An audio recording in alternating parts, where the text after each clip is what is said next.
Our journey then led us to Zomba, a town an hour north of Blantyre, to find out what changes STAR brought to the youth organization YoneCo. YoneCo tries to be as innovative as possible in trying to reach young people. And for YoneCo, one of the things that has been happening is that we have things that we would have wanted to do. And one of the things that we learn from as we do a lot of visits outside the country or conferences is to learn what are the other innovative tools that are being used. And Helpline was one of them.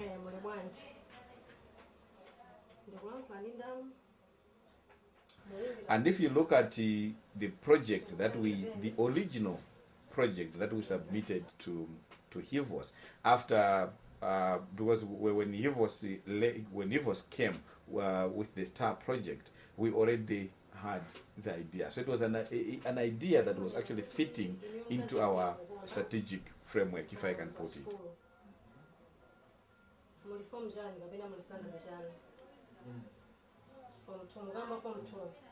So far, I think we have started very well, and it is a need that will be very useful. I mean, the facility will be very useful, and young people will be accessing it.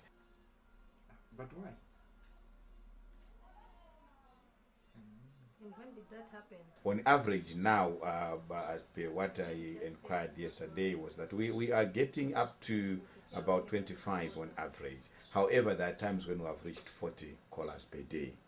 Right now, which I would quickly just flag to you, is that the issue of in-depth understanding of the issues of HIV/AIDS is becoming paramount for the volunteers. Because some of the questions that they are asked will be to do with what would happen if I'm on ARV? How would I be supported? And that needs a little bit of clinical understanding of HIV, and also a little bit of understanding of what are the issues associated with stigma and discrimination. The workshop was interesting, and I find it quite illuminative to me that I learned a number of things there. For example, how best we can communicate using ICT to people at different levels, that is in terms of HIV/AIDS prevention. But further to that, I also learned so many skills, for example, skills in searching the information on the net, skills in terms of how to do the website, that we cannot do it alone, but we can also kind of outsource in terms of doing that. That's perhaps what I would say, plus the interactions that I had with people there. So through that, I also learned other things, of course, outside the workshop. One thing that was important was the process of trying to come up with what we want in terms of trying to communicate to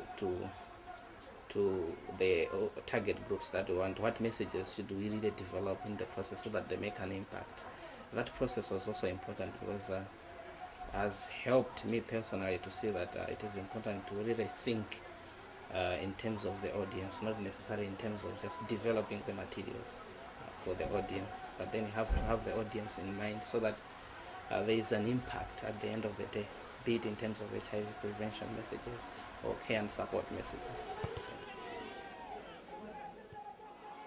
At planning level, as I mentioned, that we had very clumsy ideas put together, and then from the STAR program point of view, we started looking together.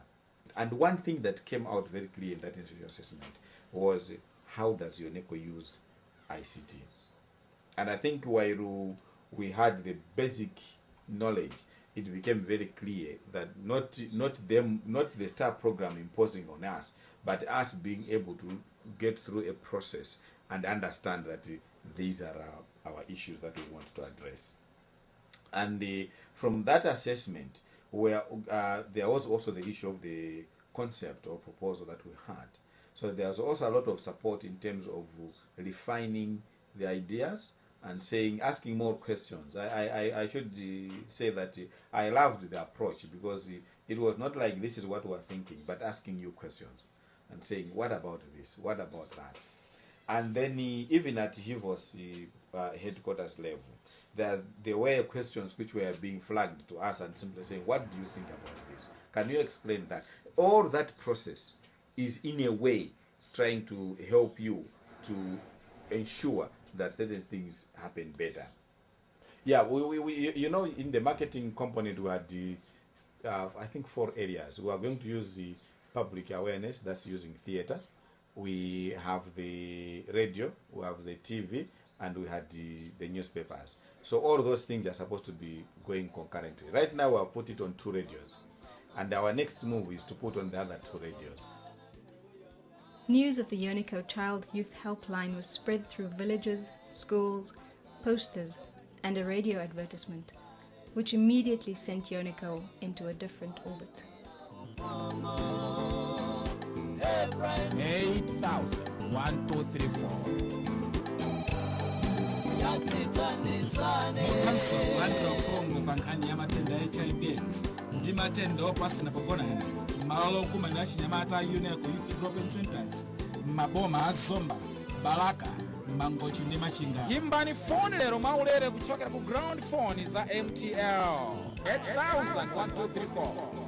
Tengawu akukupasirani nda Youthnet and Counseling Yoneco ndi chithandizo chochokera ku HIVPOS and KPN. I think the advert and the jingle has been received well, because we take it by looking at the number of calls that are coming through the helpline.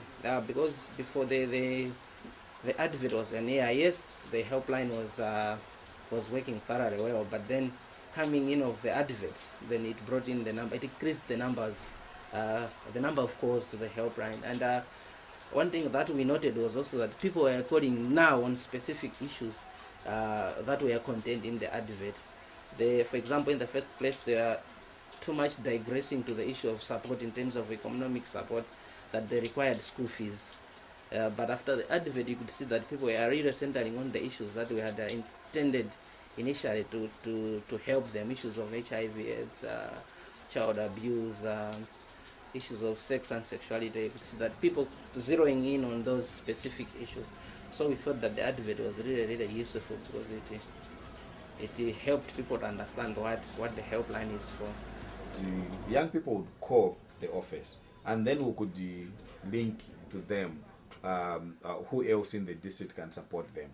So either from this side or from Mangochi, then we could be able to link. So there's been a lot of linkages as well within the program.